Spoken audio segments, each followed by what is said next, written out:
Today's episode of the Nick Taylor Horror Show is brought to you by Diabolic DVD.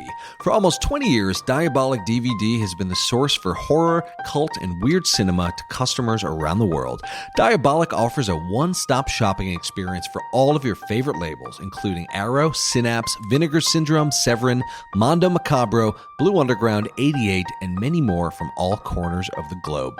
So whether you're looking for the definitive version of Suspiria or trying to upgrade your crusty old DVD of Cannibal Holocaust, Diabolic is the owner-operated small business choice you've been craving. Shop online at diabolicdvd.com. That's DIABOLIK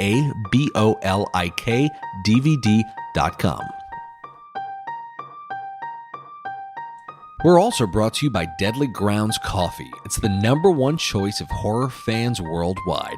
Nothing starts your day or night better than a delicious cup of Deadly Grounds. Whether you're hunting ghosts or fighting the next zombie apocalypse, any one of Deadly's 30-plus roasts will bring you to caffeine nirvana with the richest flavor you've ever had. Whether you're craving their Hellhound Roast, Witch's Brew, Devil's Night Roast, or Sinful Delight, order online at getdeadly.com for easy and safe shipping right to your door. We know that once you go deadly, you won't go back. Join the deadly revolution today. Be bold, be different, be deadly. Deadly Grounds Coffee. Coffee to die for and zombie approved. Get some at getdeadly.com.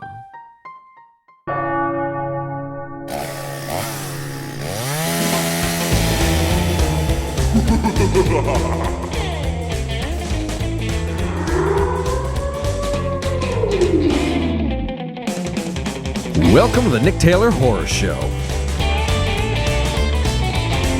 David Marmor and Alok Mishra are the director-producer duo behind One Bedroom. Made for an extremely low budget, One Bedroom swept the VOD world by storm and not only made its way into Netflix's top 10 movies, but even landed at the #1 spot on Netflix for some time. This is no small feat, especially for a first-time director and producer duo. This interview actually spans 2 different time periods of One Bedroom. I interviewed Alok and David about 4 months ago, and then again after One Bedroom released the success it did.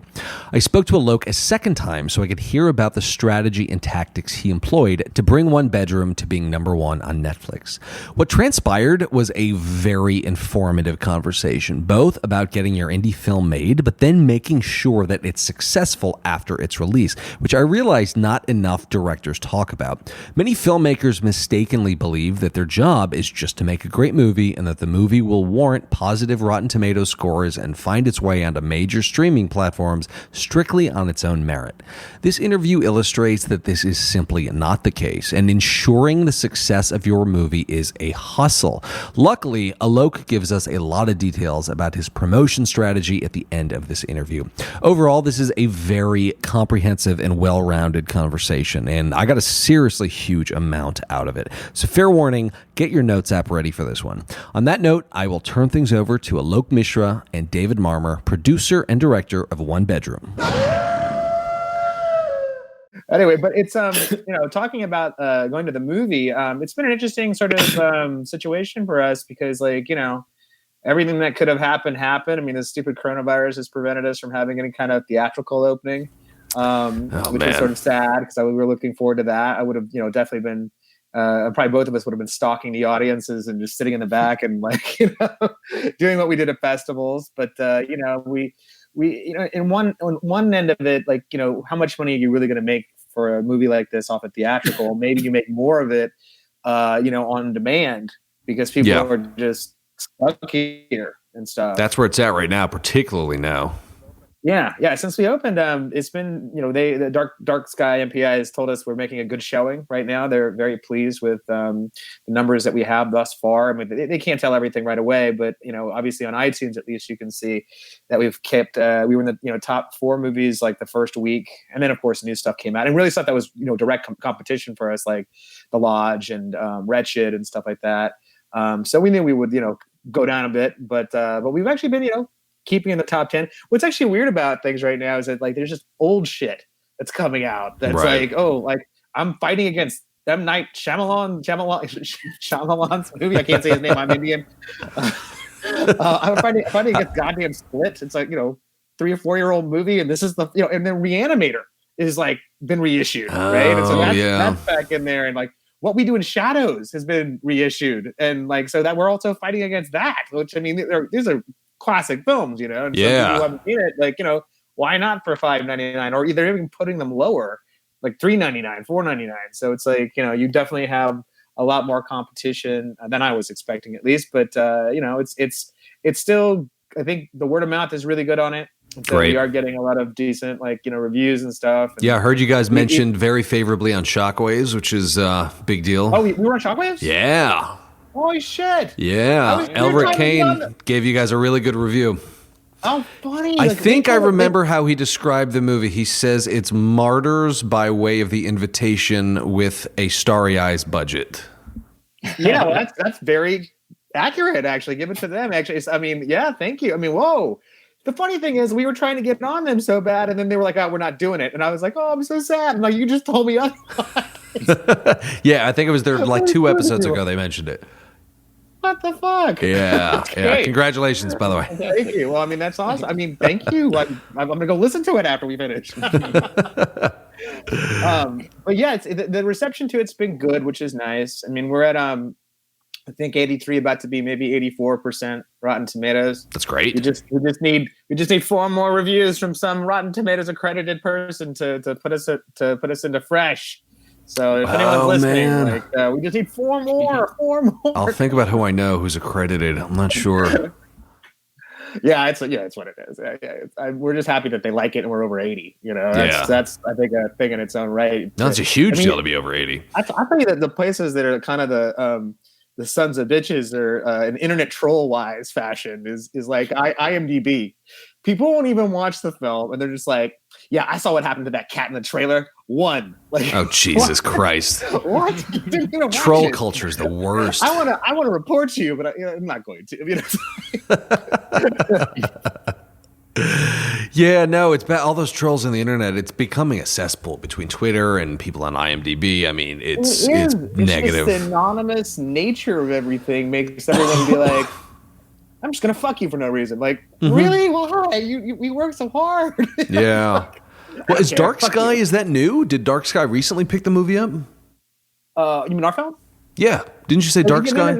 No, Dark Sky has it. Dark Sky. We met with them actually when we were at Fantasia. Oh, okay, got it. And we were meeting with other people too. But then we thought about it, and to be honest, I'll just say it, like, sales agents are horribly untrustable, is what I've sort of like learned from friends and other compatriots, that they will promise you the sky, and they will deliver just enough to make their nut, and then leave you by the side of the road to die. Oh man! So we got very lucky in the fact that we got a very honest company. I'm working with another fellow for my next project, this guy Marcel Sarmiento, who had a movie with them called Dead Girl, and he had nothing but good things to say about them. He was like, "Well, I get my statement every quarter. I get paid. I get a check." And and I mean, not having to chase people down for money. All these companies keep on like merging, and then once they, it might have been a good company, but when they merge with somebody else, now they're some bitches. You're never going to hear from them. You have to chase them for money. And so, Dark Sky came to us, near the beginning. They believed in the project. I mean, they kind of saw the movie how we saw it. I mean, they're very kind of boutique sort of, sales agent distributor. They take a lot of pride and care in all their titles. I mean, they were very collaborative. Like on the trailer and like the poster, we put them through the ringer for that. We kept on going back and forth. And like, I mean, I used to test movies and also test trailers. So I'm like, every freaking trailer gives everything away. So they let us play around with it quite a lot, and they were very receptive. And so I think we actually came out with something that, to my point, doesn't give everything away. And they've been, very good with hyping the film and the publicity and stuff. I mean, I was happy we got a New York Times article. We got a USA Today article. I mean, we got some bigger publications, and we got all the, sort of real bread and butter places that really love horror, like Dread Central, obviously, Bloody Disgusting, what have you. They were fans, and they've written multiple articles. You guys have written multiple things with us. You've interviewed our composer Ronan Landa, in one of your discussion groups, which I thought was really awesome, really well worth checking out.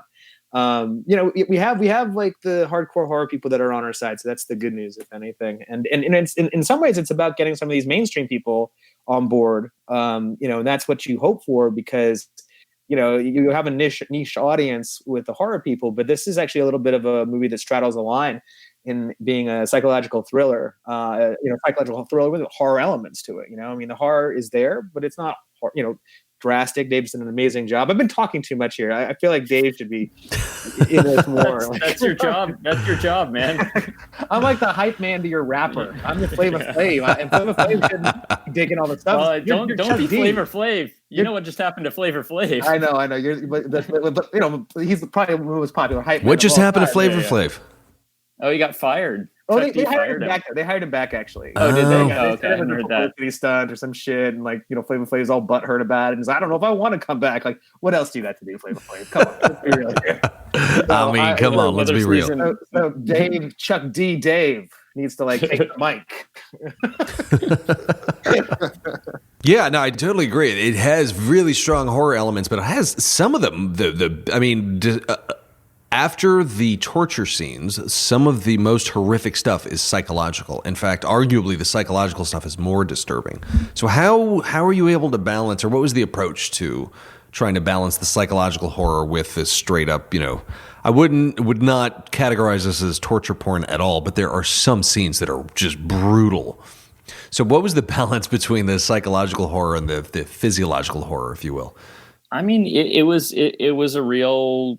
It was kind of a tightrope that, I was aware that was going to be a delicate balance, long time ago when I was writing the script, and the script went through a bunch of different versions where there was more and there was less. And it was, it was always sort of an issue. And by the time Alok and Shane read the script, it was relatively close to the balance that's in the movie. In an early draft, it was much more heavily torture based. I was younger, I was a newer writer at that point, and I had a little less confidence, and kind of felt like, well, this is a genre movie, it's a horror movie, I need to put these things in. But when I came back to it, maybe 6 months or so before it got to Alok and Shane, and I did a kind of a page one rewrite of it.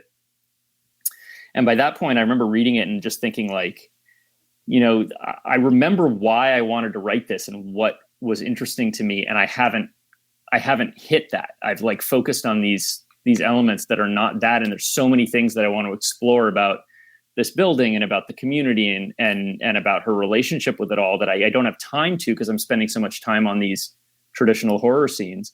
And so I really rebalanced it at that point. And it became, I basically what I ended up doing was stripping down the physical torture as much as I possibly could and still tell the story.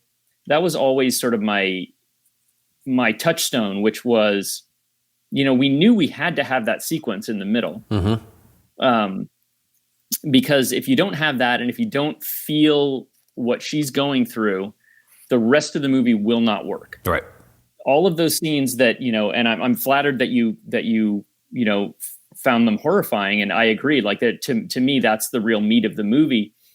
Those scenes wouldn't be scary if you didn't sort of have a visceral sense from the earlier sequence of what the consequences are. Yeah. If she doesn't go along, right? Yeah. The seeing those scenes up front really added to the stakes of the movie. No pun intended. So we knew that sequence had to be really horrifying. It had to be really violent. But we never, Alok, he said this, to his credit, even when we were going in, he said, we don't want those scenes to be exploitative. And I agreed with that 100%. And so, there was a lot of balance. And I think actually sort of in the initial directing, I mean, part of it, we were very rushed. The initial shoot was 15 days. Whoa. And so there was just not time. But I remember when we got the cut together of that sequence, I had been so worried that it was going to be too much and too violent and too horrifying for the rest of the movie. And then we got that scene together and everybody kind of was like, it's not really, nobody's feeling it. It was not enough. And we ended up getting a few more days of shooting about 9 months after we did the initial shoot. And one of the things that we really focused on in that was getting some better angles and some extra stuff in that sequence. And that we heavily used that footage. And it really like amped up that scene and made it fly when it really wasn't working before. I mean, fun fact, when we did the reshoot, like that whole thing was part of a soundstage, right? Like that torture sequence thing. So we realized that my office at my house had the same flooring as we had in that sequence, and so they came into my house and rebuilt that wall like in my office. And then we brought in like all the special effects guys and like with the prosthetic stuff and this and that. For some reason, we couldn't get like the we pounded the we can't almost say what happened, but something happened. There's blood involved, and we couldn't get it to work. The special effect. They took it in my bathroom, and the thing just exploded. Oh shit! Like all over like the shower curtain and everything. And my wife comes home like, "What the fuck happened here?" There's blood everywhere. Worry. You can watch just fake blood everywhere. It's corn, so it comes off. It comes off. Like it'll be fine. But it was just like it looked like someone got murdered in my shower, like in the guest shower. Actually, like it was ridiculous. It's part of horror filmmaking. If you don't go home soaked in blood, you're doing something wrong. Yeah. Nice. But it was a good pickup to have because it really like Dave really got even more sort of better performance out of Nicole, I want to say, and it looked much more real when we actually did everything we did. I won't say what happens, but like it looked a lot more realistic in comparison to what we initially had. Well, what was your approach to making the pickup shots more effective after having seen it the first time and thinking that you weren't quite feeling the pain? What did you do differently this time around to make sure the audience felt it? It was pretty clear to me actually what was needed going in, and it was basically two. One was, like Alok said, we just didn't have we had no time to do the special effects shots. So we didn't have just like that, it's just that quick, you just need a few frames just to see it and know what you're seeing and feel it. So that was a big part of it. But probably even the most important thing was that when we shot, it's so ironic that we were shooting on a set, but we couldn't move out that wall. And we were moving so fast that I didn't have time to just get a really close frontal close-up on Sarah through that entire sequence. So the whole thing felt distance.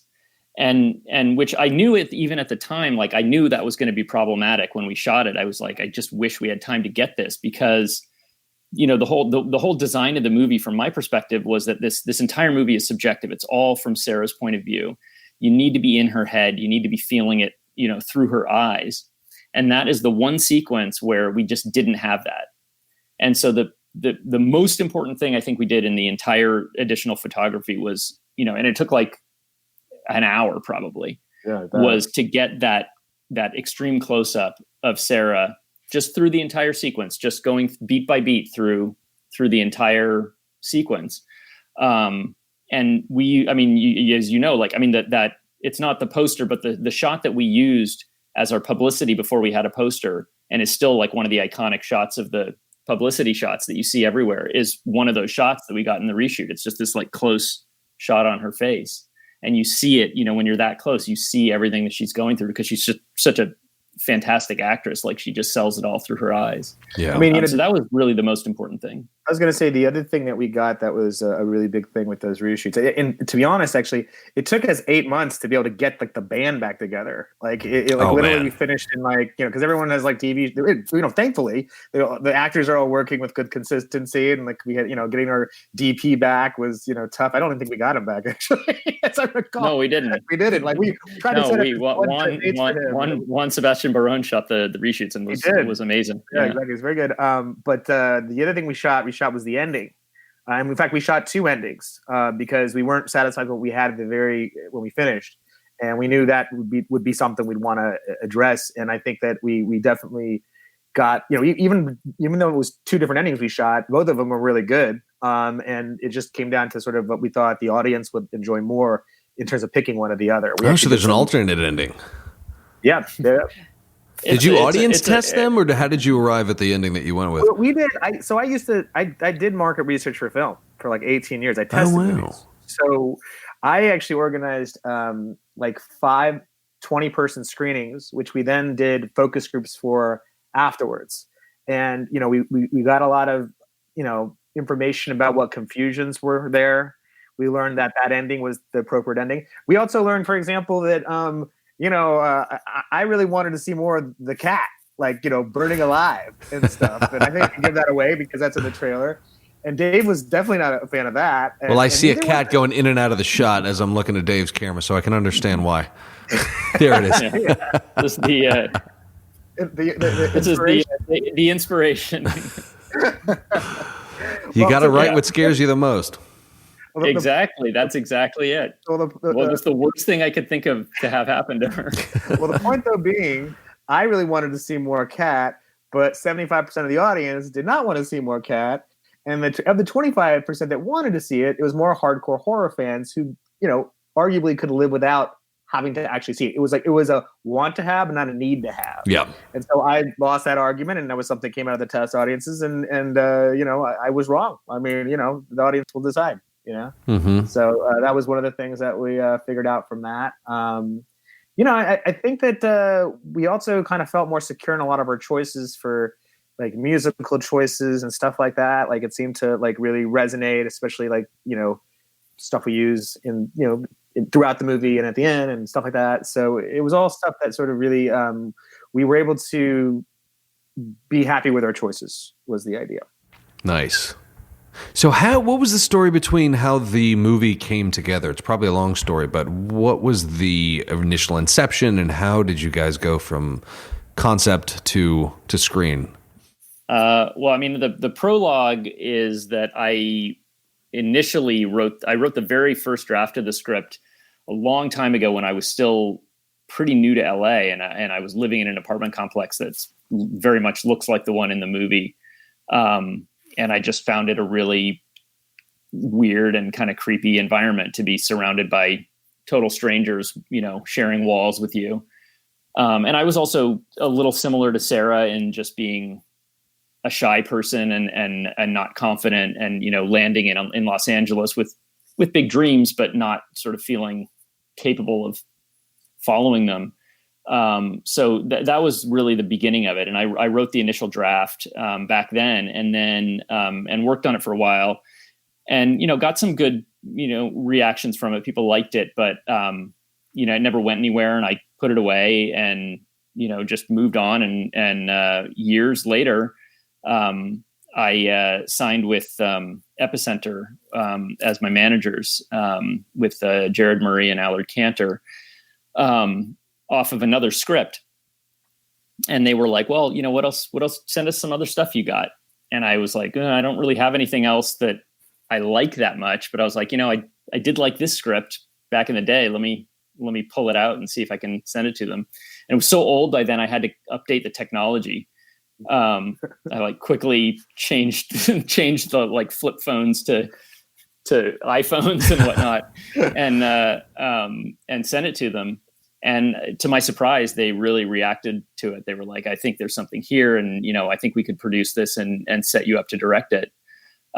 So I went off and spent a few months, like I had said before, you know, basically just rewriting it from the ground up. And then they sent it to Alok, and I'll let him take it from there. Well, it's as it turns out, as everyone is always connected or 6 degrees of separation from somebody else. My wife went to high school with Allard Cantor, who is his manager. Okay. And so I took one of those lunches you're always just supposed to do, and you know, hey, what are you working on? Oh, I'm working on this. Da da da. Hey, let me send you 2 scripts. Okay, send me 2 fucking scripts. I didn't read them for like 6 months until something else until something else fell through. And then I was like, okay, I read the first one, and it turned out to be the movie Tragedy Girls. Oh, and hey. I was like, you know what? I don't think horror and comedy can work, at least for me. I noticed when we was testing movies, you never satisfy, you know, one part of the audience, the horror audience or the comedy audience. It's never enough in some way. I heard the balance is 80-20, 80% scary, 20% funny. Yeah, I mean, yeah, whatever it is, sometimes it just doesn't work. And for majority of time, like with the exceptions like Shaun of the Dead, for example, and stuff like that, Right. like you more than not, it's going to not turn out well.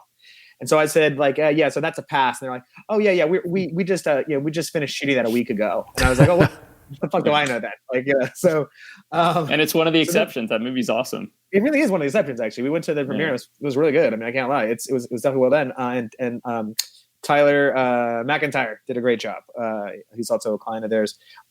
So the other script was 1BR.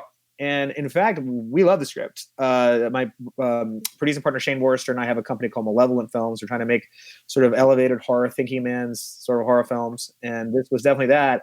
In fact, I mean, we had probably to take some of the good stuff out of it because we couldn't afford to shoot it, in terms of the timeline that we had and blah, blah, blah. But the script was really great. Like, I mean, both of us read it and we just called each other immediately. And we're like, we've got to do this. So I met with Dave over at the Culver Hotel. We had coffee. We talked about Goodfellas and other movies that we enjoy, and we had same sensibilities. And and I was sort of like, we're two first-time producers. You're a first-time writer director. What could go wrong? Let's just do this. So there's what happened. We went on our merry way, and the rest is history, as they say. Nice. So once you guys met, what were the next steps in getting the movie made? Well, we were trying to look for some more financing for it, but at the end of the day, we ended up self-financing it and putting it, because the thing of it is this: when you're a first-time producer, people don't trust you. Right. You're first-time directors, they don't trust them either, even if they've done shorts. It's just like someone's just got to take a chance at some point. And we were like, you know what? Let's do this as proof of concept. We'll put the money out there, and we'll see if we can get it back. And David's a producer on the movie as well, executive producer as well. So everyone has skin in this game, right? So at the end of the day, it was a thing where we kind of trusted our instincts. We also surrounded ourselves with people who were experienced. Sam Sandeweiss, Nick Izzy, also line producers who really helped guide us in a lot of ways. And I think the second most important thing that actually happened with it was that, after we finished shooting, Dave had his baby early, it came like a month early or something. And so poor Dave was sitting there trying to edit this thing and also deal with having a baby. And I'll be honest, Shane and I were dicks. I mean, at least I was a dick. I'll say that. I won't speak for Shane, but I was just where's our fucking movie?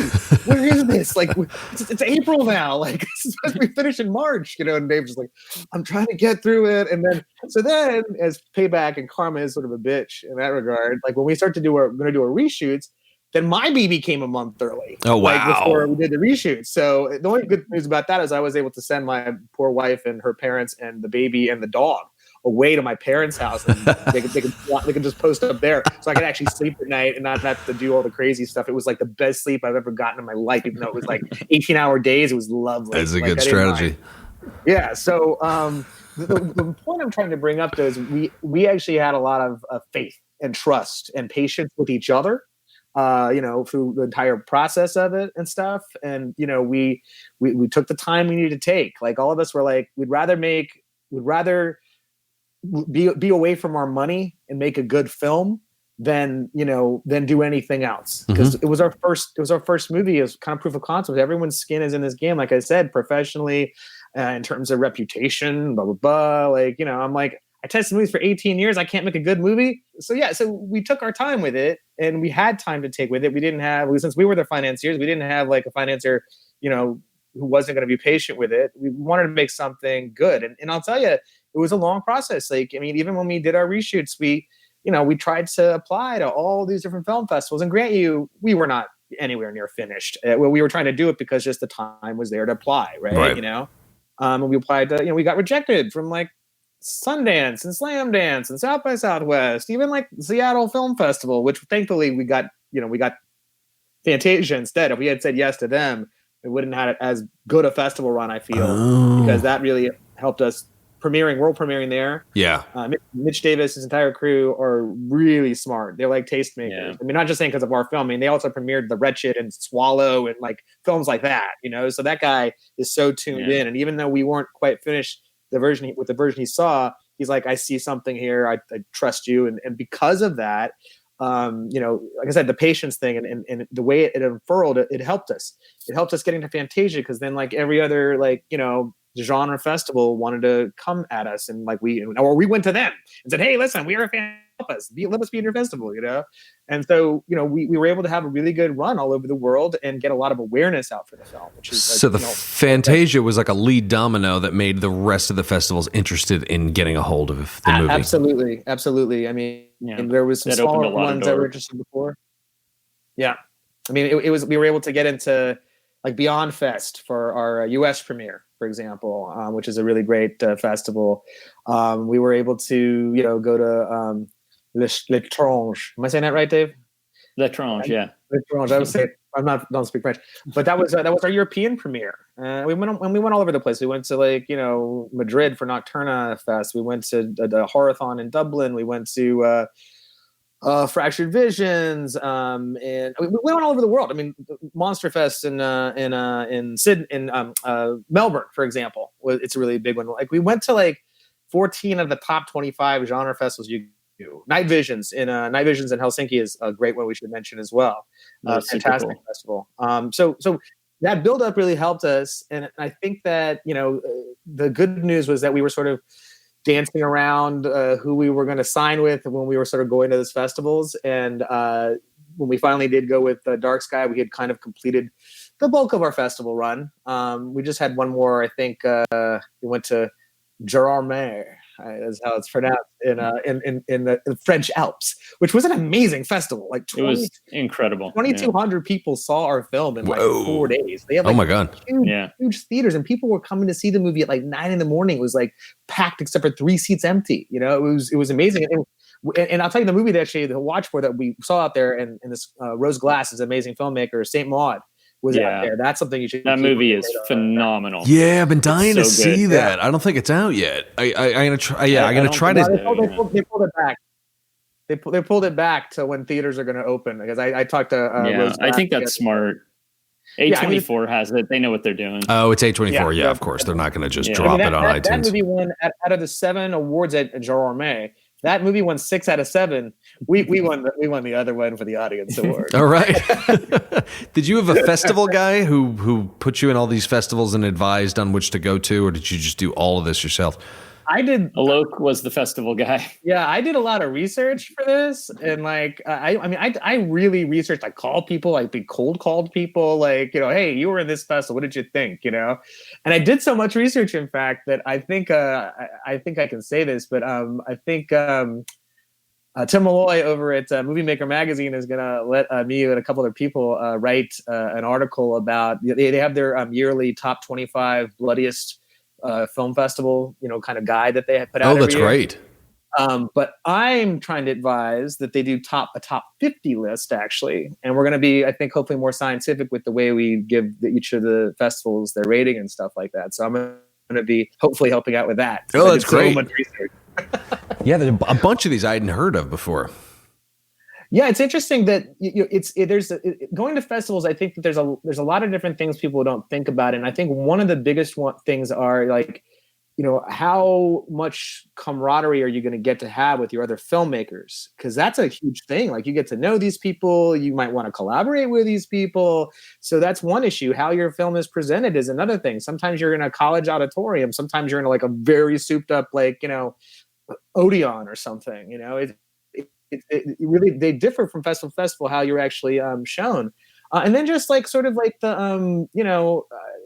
the parties and getting to meet the other people in the actual festival directors and stuff like that, and talking shit with them, which is really excellent. I'm friends with a bunch of them now. We FaceTime, we do different things and stuff, and because they love to talk about movies, they love to talk about horror, and they love to talk about how's your film doing, how did you do this, how did you do that. It's a really interesting relationship that you develop going to these things. I would say that. That's great. It's just a way to find and develop a tribe. Oh, totally. Yeah, I mean, Fantasia is its own tribe. Yeah. Brooklyn is its own tribe. And there's a lot of overlap too. Yeah.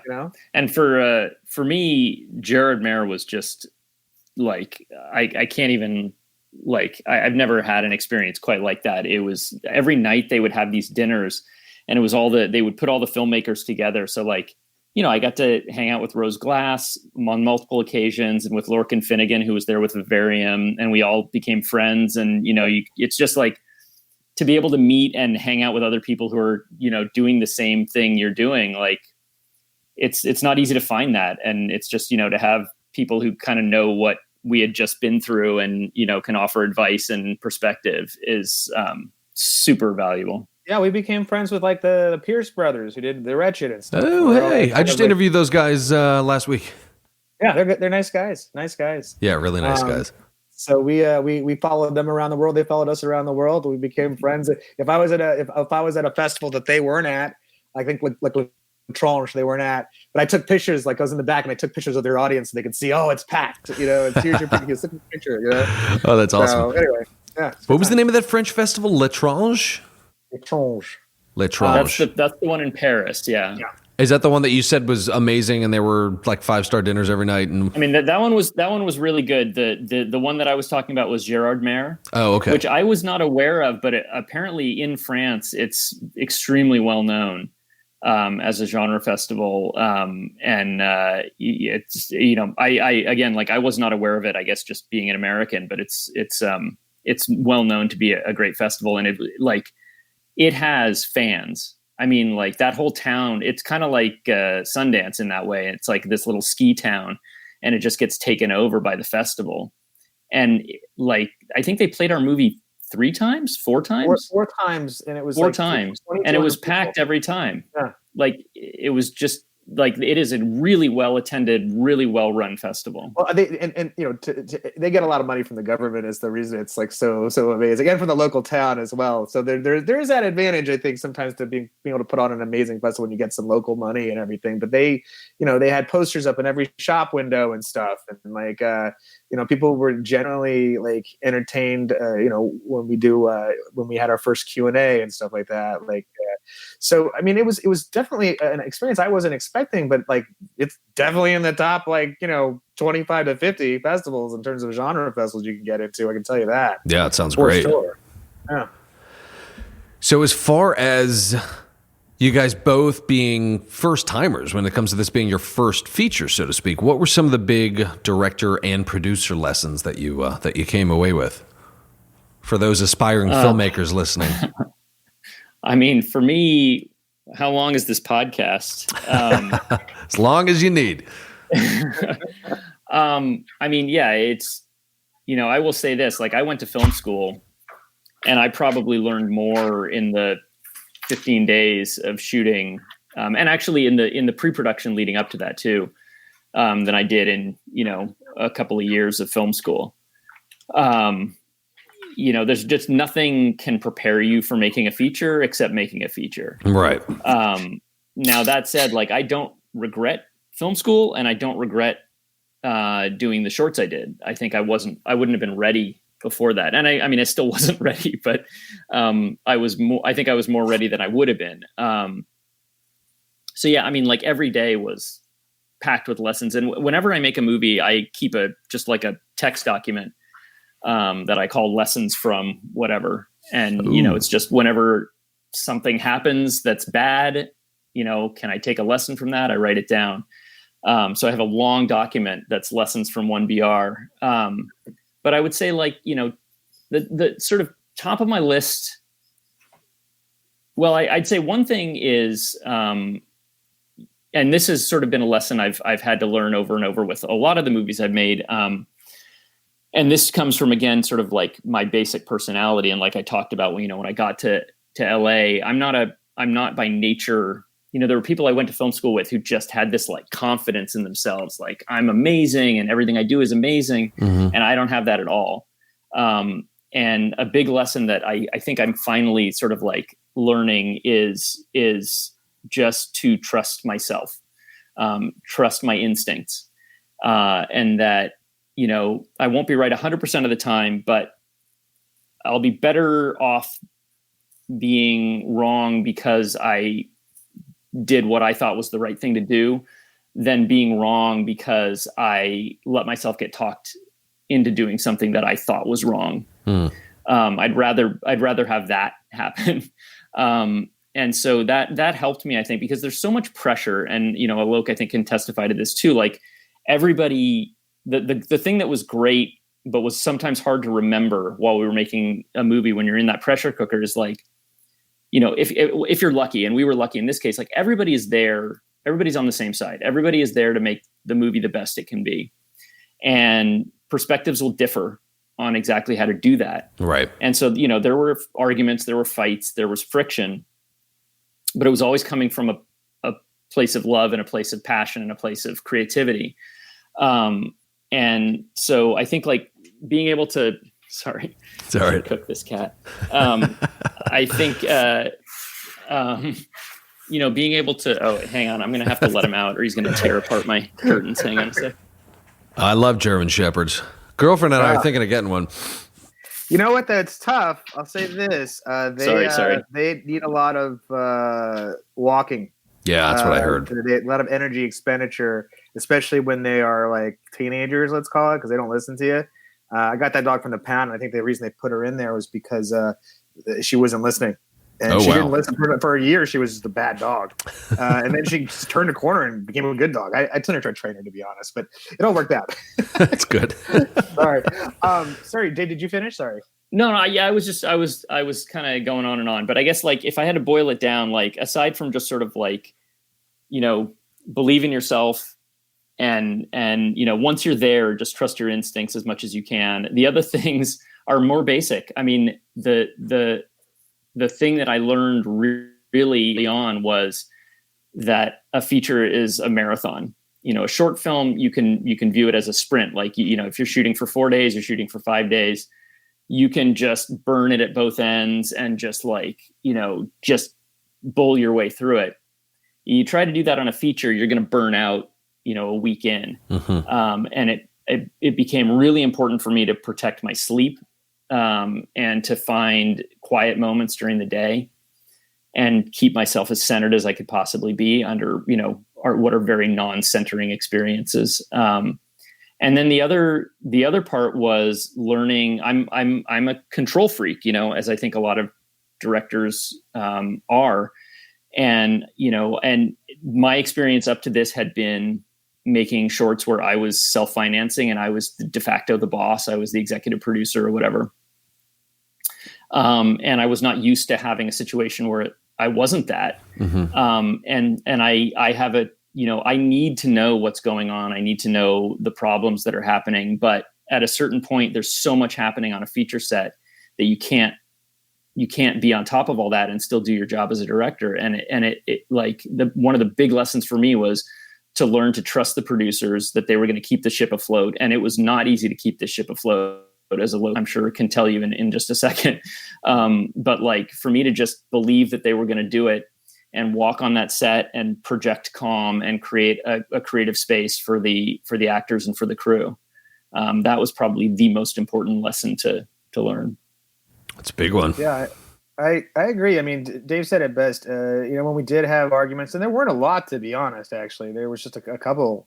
And when we did fight, it was just like, well, listen, we'd fight, we'd say our piece, and we'd be like, hey, listen, we're all doing this because we love the film. We're fighting because we're passionate. We're fighting because of this. We're fighting to make a better film. Yeah. So no one takes anything personally. We just move on next issue, And like I said, we had a lot of Dave. To Dave's credit, I mean, we had a lot of issues that he trusts us with, that we didn't freak out, and we could have easily had the ship sunk one of many other times. Like we had fires like that shut down our production office. Oh God! There was the whole 405 was on fire on like Mulholland. Oh, those fires, yeah. Yeah, it looked like Mordor from like Lord of the Rings. Like right. There's like video of it. I actually did write an article for I think Movie Maker magazine that goes into a lot of like the whole hell that was our pre-production and our production to some extent. But it was a thing where we had fires, and then we lost all our cast. Our 3 leads, 3-4 days before shooting, and had to replace them. Oh, holy shit!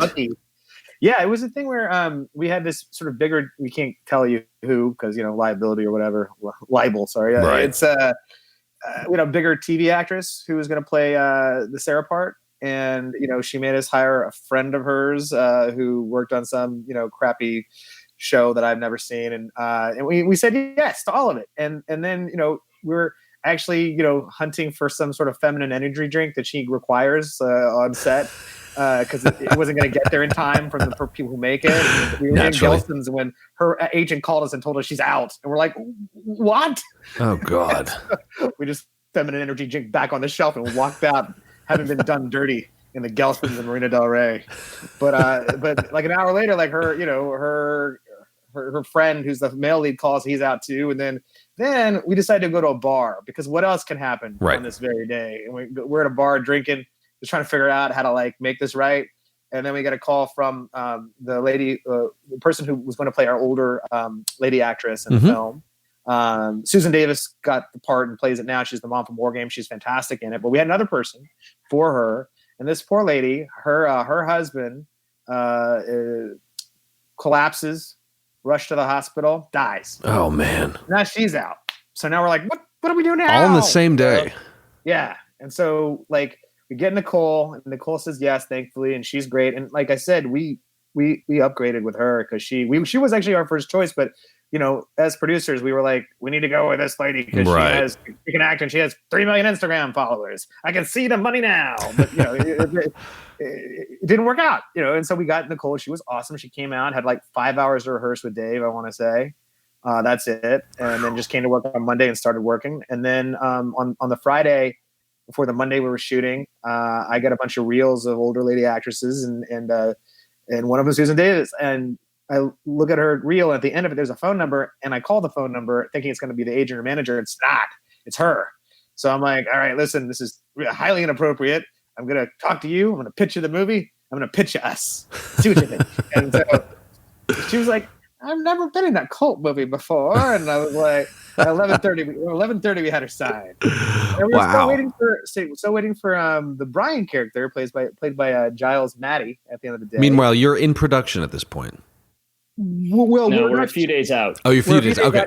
We pushed everything for like a week just to kind of get our bearings again, and we could do that, and vendors were cool with it, and whatever. So we're sitting at Barney's Beanery on Friday night. We still don't have the mail part, and we're trying to call people like Jason Blum and friends that we know through different walks of life to have them have the agency stay open late for us. Right? We're like, please help us, And they do, and thankfully, Giles Maddie we get a call from Gersh, who helped us a lot, by the way. They were great, and they said he's in. And what we found out later was that he was like driving down from San Francisco or something, and he had to pull over to the side of the road to like read the script on his phone, and he only read his part. He didn't even read the rest of the script, and thankfully he said yes, and we were like, and we're making a movie. So we did that, and then day 6 of shooting the movie, like we get this text in the middle of the day, like something really bad happened, but I think it's gonna be okay. And we're like, what the fuck is this? So we find out that our 3 production trucks, which were parked in front of our offices, which are in a fairly nice neighborhood. It's across the street from the Getty. It's like considered Bel Air. It was on Sepulveda, but in the middle of the night, this white Escalade with no plates pulls up, and 3 guys get out, and in 8 minutes, one of the guys is driving away with their truck. And the good news was, what they didn't know, what they couldn't have known really, is that we had a parking PA in the middle truck who saw this happen and then decided to, become a vigilante parking PA rather, and got in his car and followed the truck. Holy shit. The 405, the 10, to the 110. And he's on the phone with the police, and the police are like, sir, you need to stand down. And he's like, I won't stand down till you are in pursuit of this truck. Holy shit.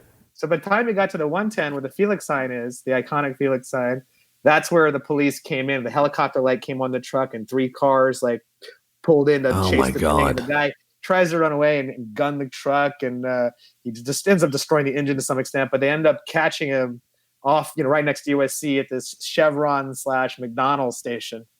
And there's actually video footage of that. Oh, wow.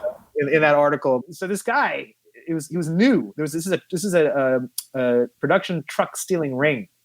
And this is the first time they'd been caught. And their whole MO was to drive the trucks down to Tijuana and then, break them down there.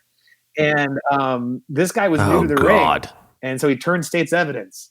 And we're supposed to see some sort of restitution, which I've never seen a dime. Oh, holy shit! But all that happened, and we're like, we can't let Dave know about this. We can't let anybody know about this. And so we like, well, it was actually all the Not lighting. cameras. The camera we sent home with the DP. The DP took the camera. I mean, well, every it's day. all your production equipment, it your was lighting cameras, equipment, so everything it was in that truck. anyways. But we ended up starting all an the hour lighting. late. No one knew why. We just said, "Hey, we're starting an hour late," and we didn't tell Dave about it for a long time. That's I think good. maybe at the rap party or something. We told him finally. And then we didn't tell any of the actors. And when we were at Fantasia doing our Q&A, and a lot of the actors were there, they were like, "What the fuck are you talking about?" We're like, "You don't need to think about that shit. You have 15 days to shoot this goddamn movie. Fucking go back and blow your lines." You know.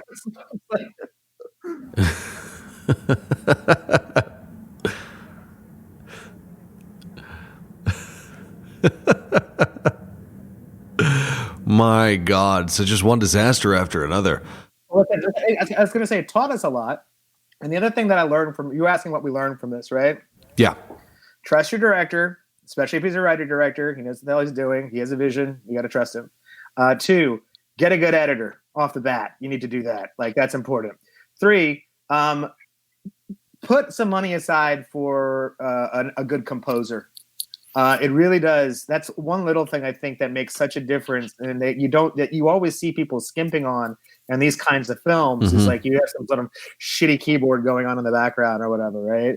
I mean, we actually went and Ronan Landa is the guy that did the music. He did a fantastic job. Can't wait to work with him again. He had real instruments and everything. We had like French horns, and we went into the studio and just watched him record some of this stuff. And he really does. It does make a difference. Yeah. When people look at your film where you have something of quality in the background and helping the scenes. And the last thing I would say that don't skimp on was, especially for things that are sort of scary, is your sound.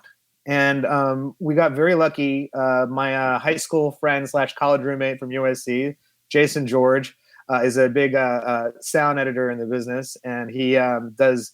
He's done like 21 Jump Street and like Alice in Wonderland, and like he works on the Blacklist, and he was able to for free, right? He hasn't seen any money yet, poor guy. He was able to help us out and like get us on the sound stages and really like work with Dave on getting this mix just right, because we had a lot of like difficulty in the studio we were in when we were making the movie with the sound, which Dave like was just very, he could tell you, he was very adamant about. But that's my piece as far as that. Dave, if you want to tell them the sound stuff, and invest in a vigilante parking PA. That's important. Good parking PAs is crucial. Yeah, we tried to get him a bottle of alcohol, and he's like, "I don't want that. I want some McDonald's gift certificates." Holy shit! Like, well, can we get you in and out certificates? He's like, No. I want McDonald's, and we're like, okay, the heart wants what the heart wants. It's just what it is. He sounds like a badass. Very cool. Well, I mean, throughout all of these trials and tribulations, was there ever a dark night at the cell where you guys were like, I don't know if we're going to even get this movie done? Was there? And if so, how did you get through that? I mean, for me, the darkest moment, I think, was day 2, which is lucky in a way that it came so early, because we were shooting a whole bunch of just the really crucial outdoor stuff that day. So we started off in the real apartment complex, which is where we were shooting all the breezeways, all the exteriors, inside the complex. And day 2, day 1 went fine. It was a bunch of, sort of normal scenes. And then day 2, we were getting the entire ending, that all the stuff that takes place inside the complex at the end of the movie.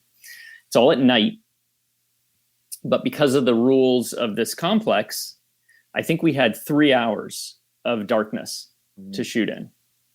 So we had 3 hours to capture the entire ending of the movie, which is, it's dozens of extras. There's a gun, there's blood effects, there's running, there's stunts. I mean, it was madness. And we didn't get it. We sped through it as fast as we could, and we barely covered most of the main action, but there were some pieces we didn't quite get. And I remember coming away from that day just like, thinking like, is this what it's going to be? The pace that we have to shoot at, are we just not going to be able to make our days? because that's I think the first time I've ever not made a day as a director.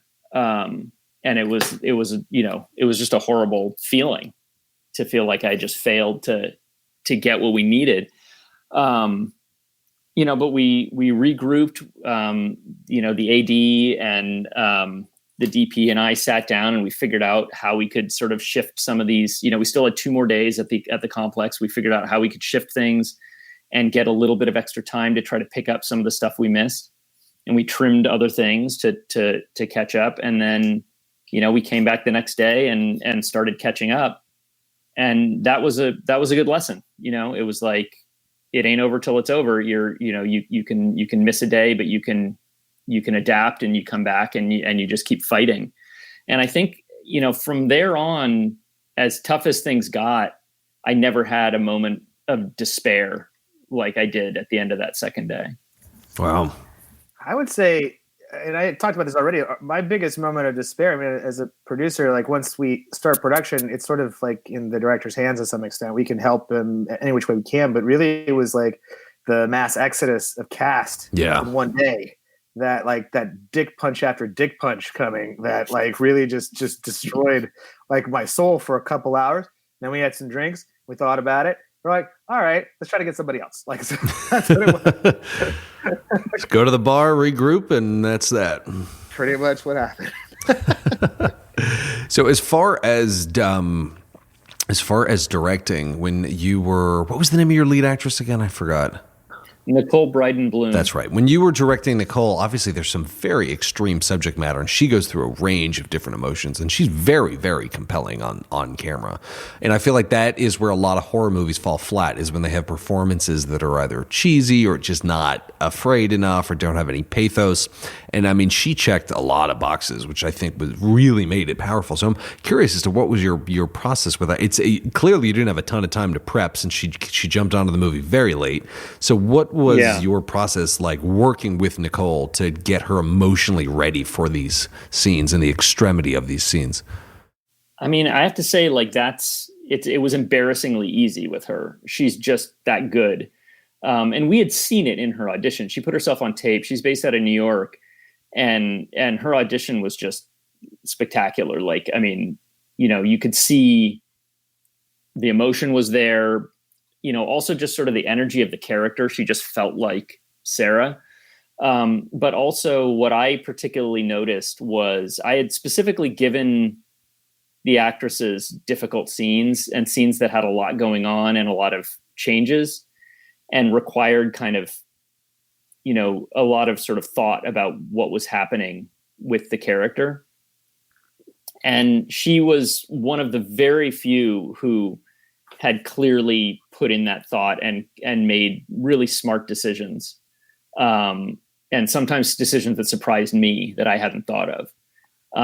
So, I knew going in that we were going to be in good hands in that regard. But what you don't know, if you've not worked with someone before, and especially if you go in with as little rehearsal as we had, is you just don't know what it's going to be like to work with a person, right? Some people give a great audition, but then they're going to be really difficult, or they're going to have trouble getting to where they need to go in the, on the day. Or, any number of things can sort of happen in that working relationship. But I remember, we had, as Alok said, we had basically one afternoon, just her and me. We didn't even have time to get sort of the whole cast together. So it was just her and me, just going through the script beat by beat.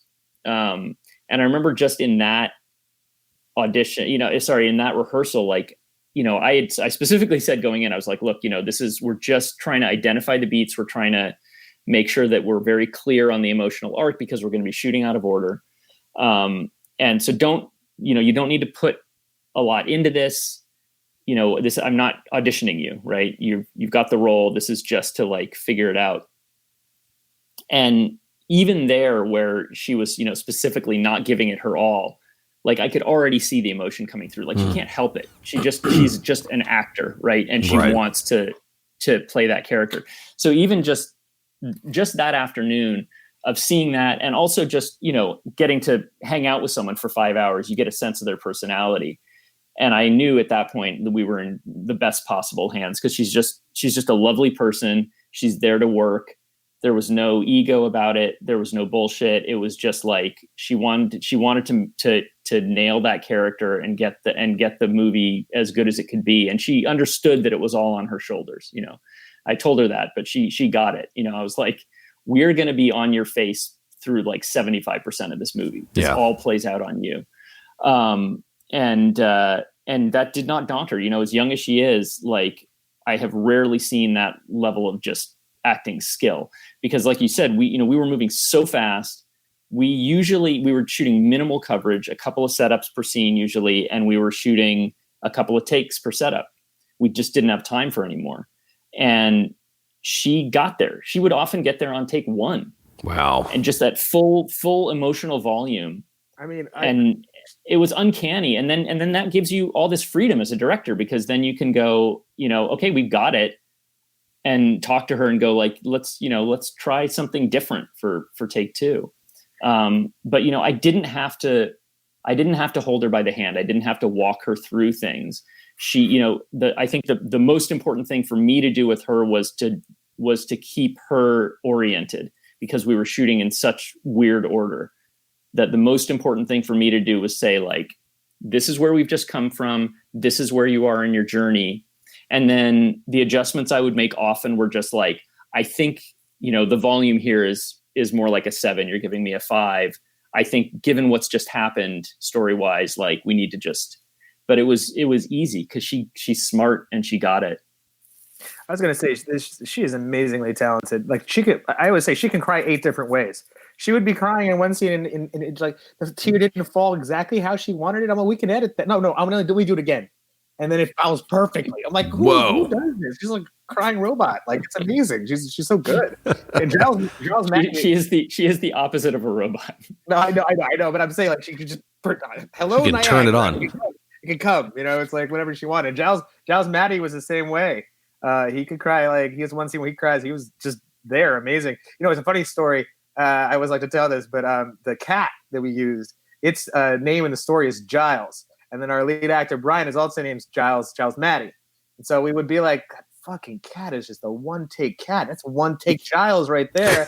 Giles, you should come over here and learn something from this cat. That's the one-take Giles on the set right here. One-take Giles. And it's like, fuck you guys.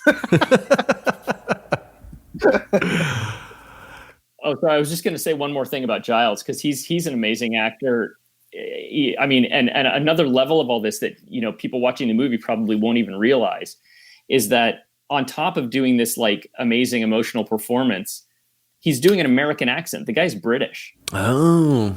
Yeah. And he does this flawless American accent, you know, and he would be doing his thing, getting emotional, pure, sounding just as American as you can be. And then, you know, cut and it's like, hey, mate, how'd that go? And it's just like, wow. I'm always amazed when people with like British and Australian accents can nail an American accent so well and just fool me. There's so few American actors who can do it. I feel like Johnny Depp, maybe. Mm-hmm. Yeah. Like, yeah. Yeah, every time I see Andrew Lincoln interviewed, I'm like, wait a minute, you have a British accent. I didn't know Rick had a British accent. I remember as a kid being blown away when I first heard Bob Hoskins interviewed when Roger Rabbit came out, because I had no idea. I didn't even know that was a thing. He just seems like a hard-boiled, pulpy detective man. Yeah. From America. We got very lucky with a lot of the cast. Naomi Grossman, who plays Janice, is from American Horror Story. She's an old friend. She took a small part. She has no ego with her. She did a great job. Mm-hmm. And then our co-leader Taylor Nichols is fantastic. I'm a huge fan of Metropolitan and the Whit Stillman movies, the Barcelona and stuff. And I actually had met him at a party a year before we actually were shooting the movie. And I was like, I love you. You know, let me just tell you, I have a Metropolitan poster at home. And like, I basically assaulted him with like my kindness or whatever it was. And a year later I call him. I'm like, hey, listen, I'm that Indian guy who was all like in your face, like, assaulting you with kindness. And I have a movie now I want you to be in. And he remembered me and he was like, all right, let me take a look. Da, da, da. And he was like, cool. And he loved the script. And, he's such an interesting actor, I think, because usually, in certain ways he plays, kind of a nice guy a lot of times. Right. Like he's in PEN 15 right now on Hulu, and he's like plays the dad, whereas in our movie, he's like, without giving away too much, he definitely has a maniacal kind of side, which he plays just so interestingly. Just his face, like it's creepy as hell. Yeah. What actor is this? What's his name? Taylor Nichols. Okay, got him. Plays Jerry. Yeah. So what was the cult research process like? How deep down that rabbit hole did you go, and what were some of the details that you were able to discover about cults when you were making this movie? It's funny because that in some ways started before I started the script. Like I just had been interested in cults. And I think especially moving to LA and starting to realize how many of these sort of utopian communities and fringe religions and stuff were started in LA. Yeah. So I was already interested in it and just kind of reading about that stuff, when I wrote the script. And I think it's part of what inspired the story.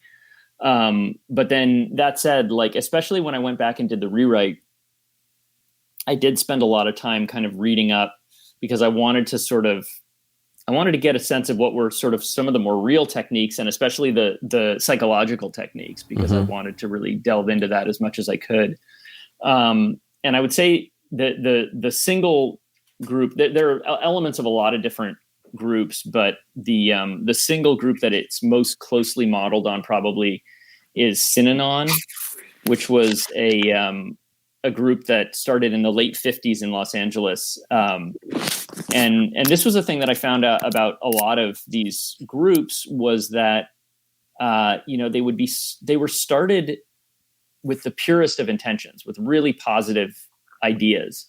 And that was true. So Synanon was started as a drug rehab at a time when there wasn't really such a thing, when drug addiction was very much stigmatized, even more than it is today. And there wasn't a place for people to go to get help.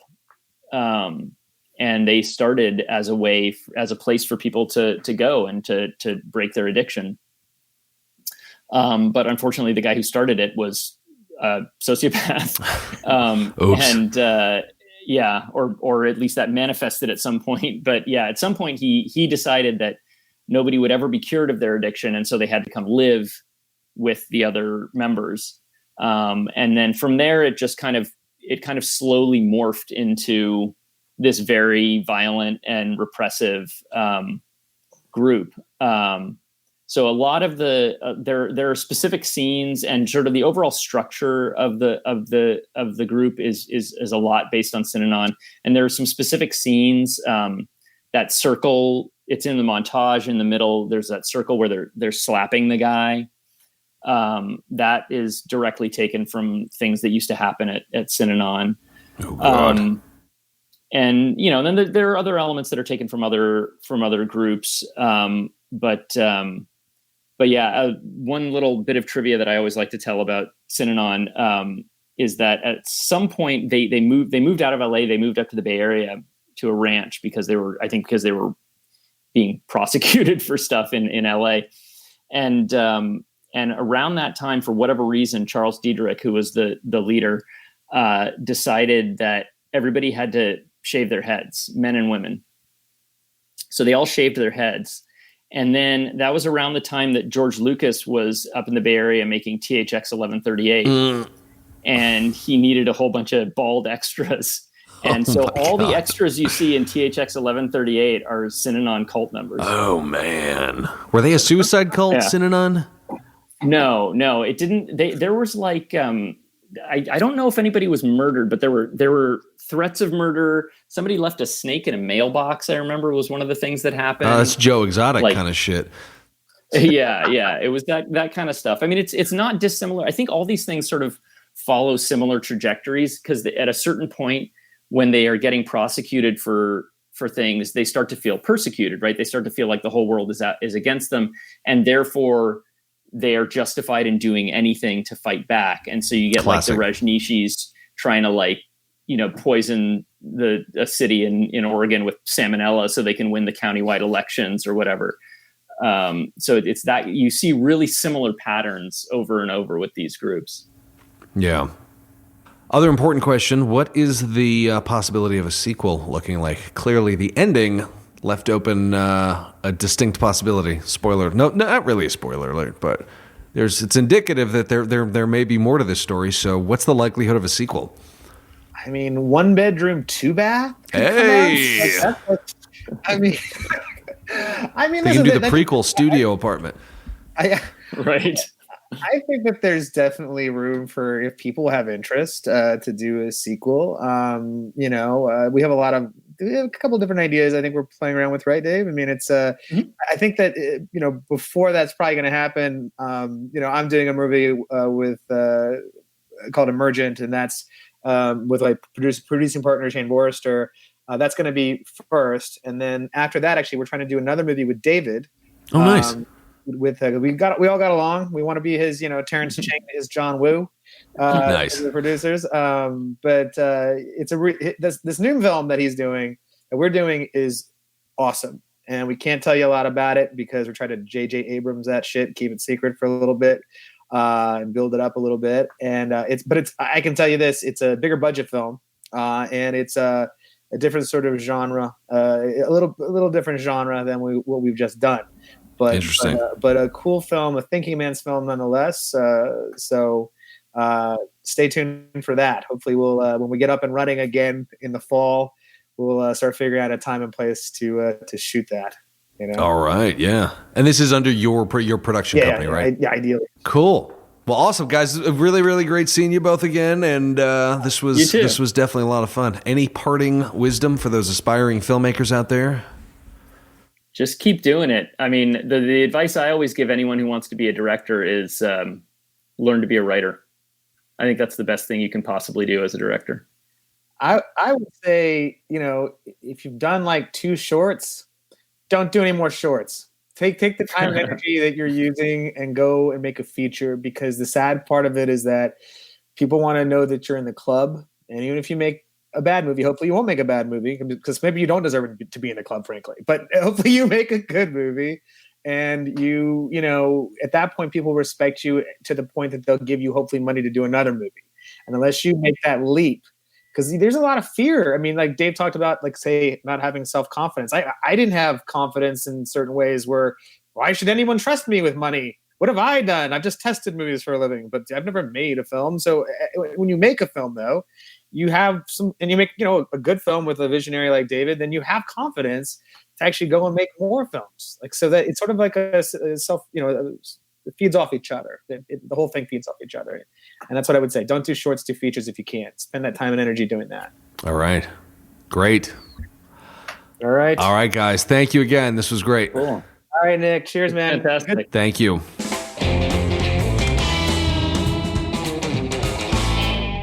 So what happened was a kind of a lot of different things. It was kind of a perfect storm that happened to us. Like, okay, listen, COVID was such, it was bad luck, but then it was sort of good luck in a way, because everyone's stuck at home. So this little movie that should be nothing just takes off on VOD, right?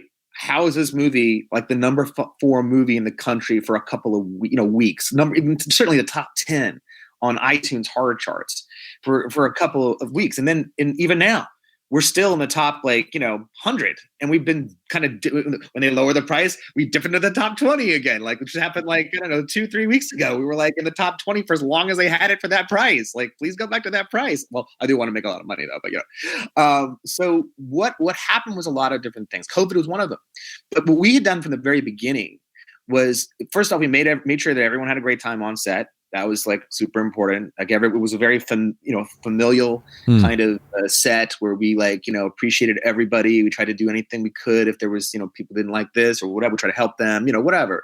So I think that everyone had a really great experience on set, and that translated to them wanting to help out when we actually did premiere at Fantasia. We brought actually anybody we could, as far as the most of the cast and stuff to Fantasia, and they were there for the Q&As, and they did all the press and whatever else. So we automatically got a nice bump out of Fantasia of 26 people had already reviewed the film, and then by the time we hit Beyond Fest here in LA. Like a lot of the cast live here, so they all showed up, and all the producers and everybody else. And certainly, David's been a partner. I mean, he's a producer on this, right? So he is a partner, and it only helps him for his career, right? It's just it's no brainer for him. So we got every one of these people to, help us with Beyond Fest in Brooklyn. Like we had like huge responses from all these festivals. By the time we had finished with like sort of like the East Coast, West Coast premieres, and also the, premiere in France and then England and different things, we had like, 15 Rotten Tomatoes accredited articles. Mm-hmm. Now, I think that, people would argue with horror fans, it doesn't matter if you're on Rotten Tomatoes because they'll watch it anyways. But here's the real thing you have to think about. And this is the thing you don't think about. Well, what if you can get people who aren't hardcore horror fans to watch your movie? Because that's everybody else, right? And you'd be stupid if you weren't trying to explore that in some way, because the Rotten Tomatoes score is on goddamn iTunes. When you pull up iTunes, you pull up your movie, there's a score right next to it. What are people who are, people who are discerning like consumers going to think if they see nothing there, or if they see an 88 there, right? It's another reason for them to want to watch the movie and click, yes, I'll buy that thing, right? Mm-hmm. So basically, by the time we had finished up sort of like our kind of premiere things and this and that, we had like 15 Rotten Tomatoes accredited reviews, and we were, very much like, working with with Dark Sky and PI, who's our sales agent distributor, to make sure that our launch was really great and had a ton of coverage and stuff. And, Dread Central, obviously such huge supporters of us, many articles and fantastic, feedback. We even had our composer on with Joshua Milken to talk music and stuff, it was great. And so we very much constructed a great sort of launch for it. Right. And it just so happened to be during COVID. Coming back to that, we did so well on VOD. We're still doing well on VOD. Like the movie came out April 24th, and it came out like in the UK, like, June, the first week of June, and it's still in the top 25 in the UK. Right. Mm-hmm. Like, they lowered the price a little bit, like always helps. Yeah. So, but like this all in concert together happened. And then after that was over, first, I'll be honest, Netflix and Hulu and Amazon all passed on us. Right? Like, we're like, what the fuck are we going to do with this? Like, like I mortgaged my house for this. It's like, what are we going to do? But the good luck going back to that was that, we did so well on VOD. Netflix came back around and we're like, hey, well, we'd like to pick you up. And we were like, fuck yeah, we'll do it. Like, so we did. So then in my head, my monkey brain as a producer, and this may not have happened had it not been for COVID. Like, I started thinking, listen, I know that, Dark Sky, God bless them, they've done everything they can do. They're moving on to other projects. We're not the only cow in that, pasture, let's say. They have other things they have to, be responsible for.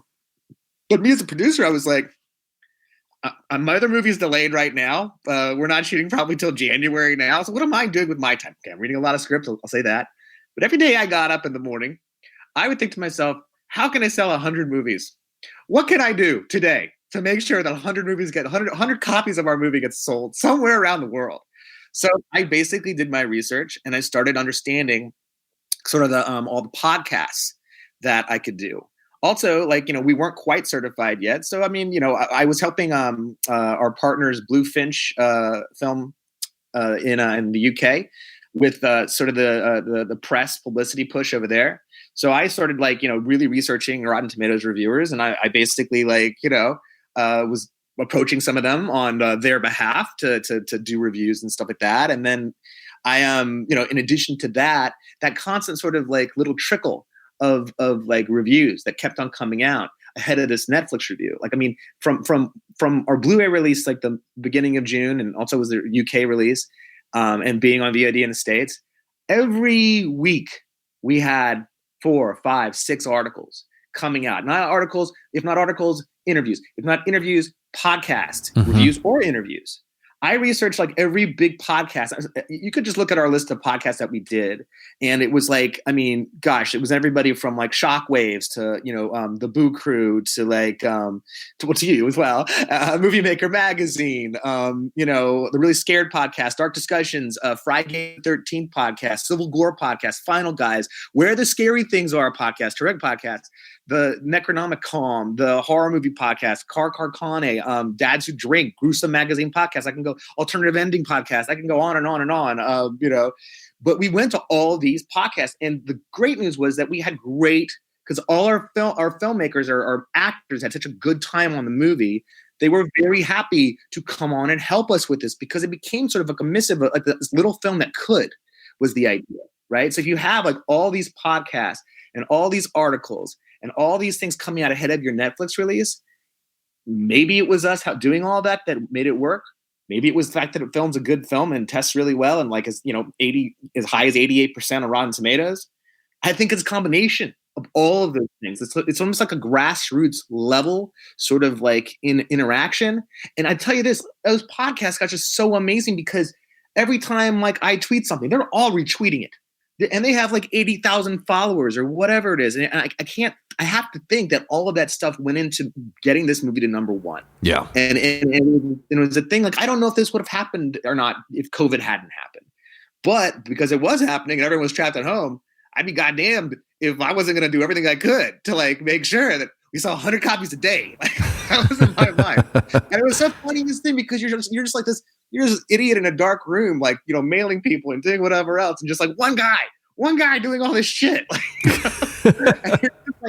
And then when you hit number one, I tell you, I cried like a baby. Yeah. I cried. I was just like, this happened. We did it. Like I was listening to the Rocky IV theme in the corner and just crying. I was so emotionally it was a culmination of everything we tried to do, like, on the small level to get it there. And like, I would give the same, I'm trying to help other filmmakers that are smaller filmmakers right now that are, friends of mine. I'm just like, hey, listen, build your Twitter followers. Get people that are like horror-centric Twitter followers that you try to get as your followers and follow them in turn and see, because they'll see you releasing these like social media like bursts of information.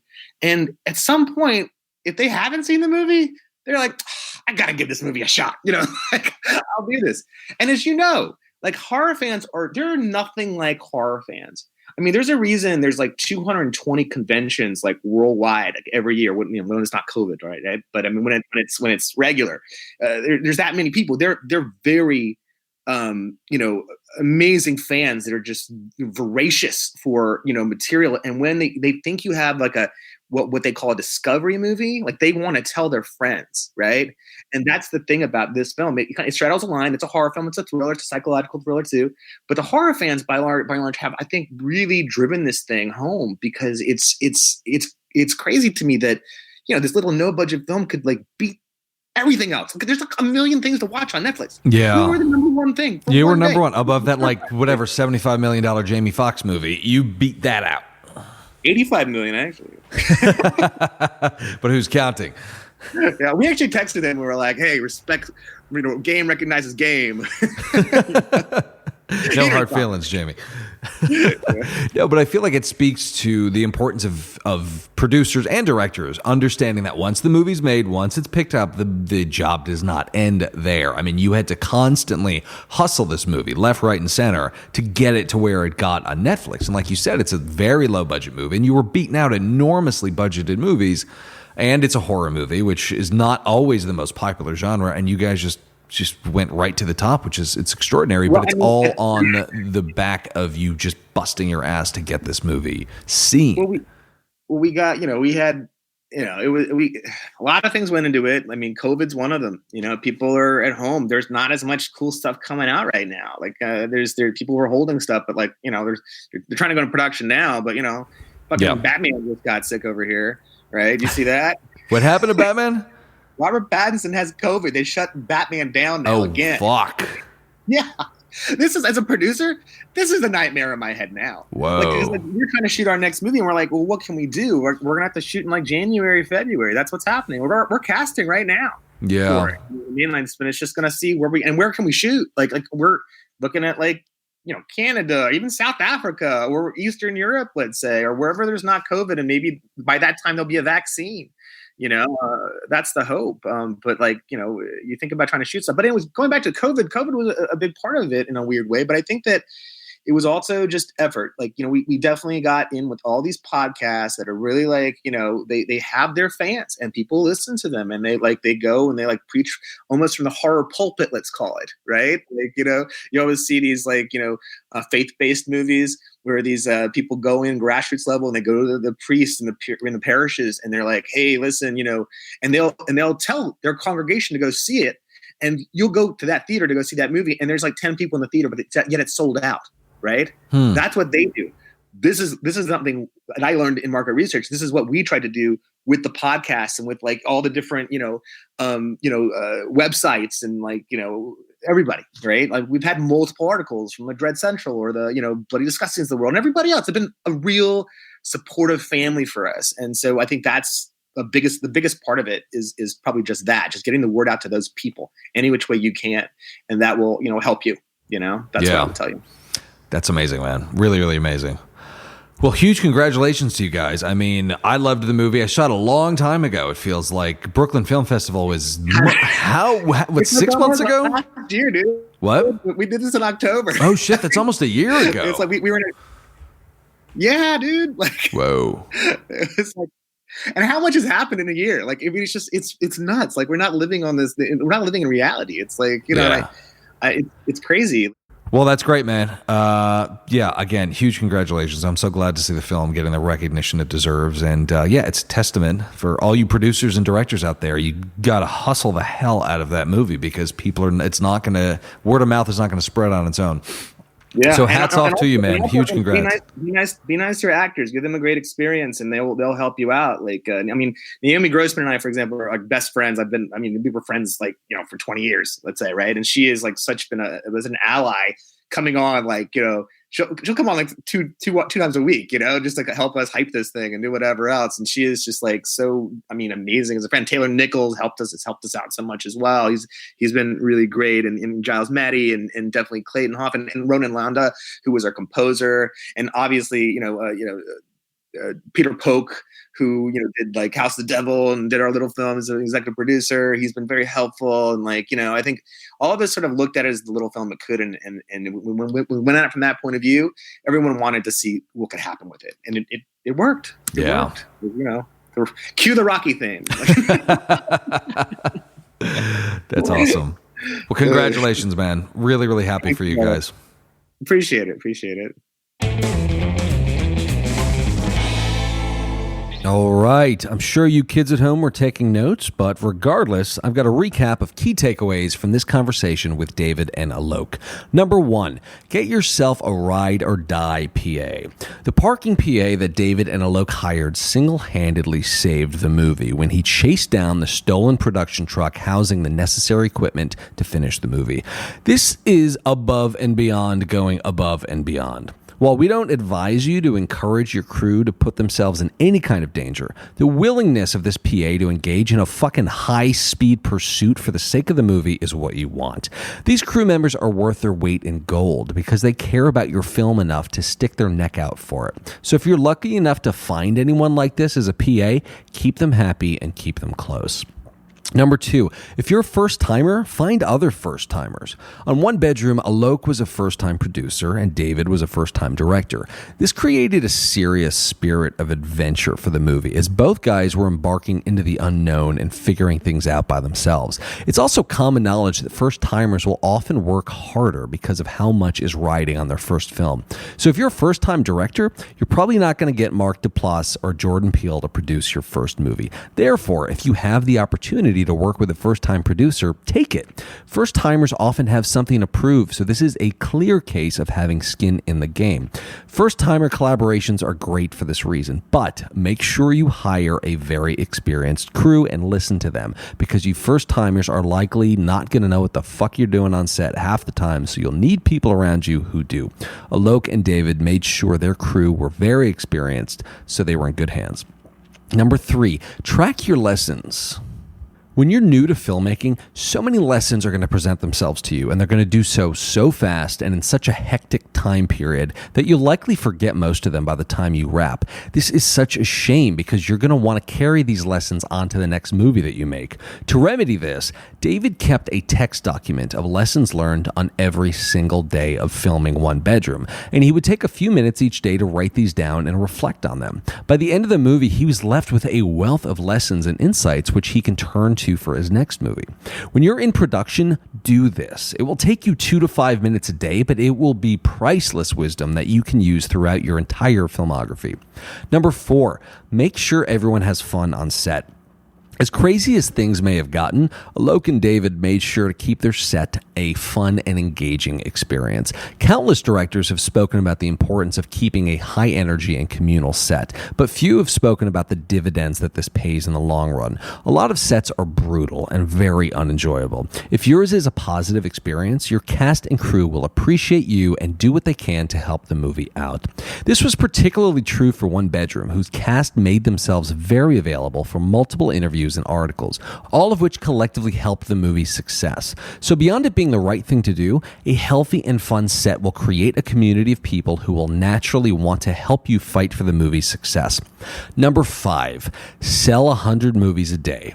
After One Bedroom was released on VOD, Alok decided that he would commit to selling at least 100 copies of the movie every single day. This led him down a very focused path of ensuring the movie got a fresh Rotten Tomatoes score by pitching the movie to accredited reviewers and by getting the movie as much exposure as possible through tons of blogs and podcast interviews. This was a serious hustle, but damn did it pay off. When attempting to pull off something as big as what Alok and David set out to do, it often helps to break these goals down into smaller, quantifiable daily tasks. So if you're ambitious and not sure where to start by setting out to sell 100 movies a day and watch the momentum from there. Anyway, guys, thank you as always for listening. If you enjoyed this episode, why not share it with your friends and family on social media? Don't forget to follow the show on Instagram at I'm Nick Taylor. That's I am Nick Taylor, and on Twitter at the same handle. Thanks again for listening to the Nick Taylor Horror Show.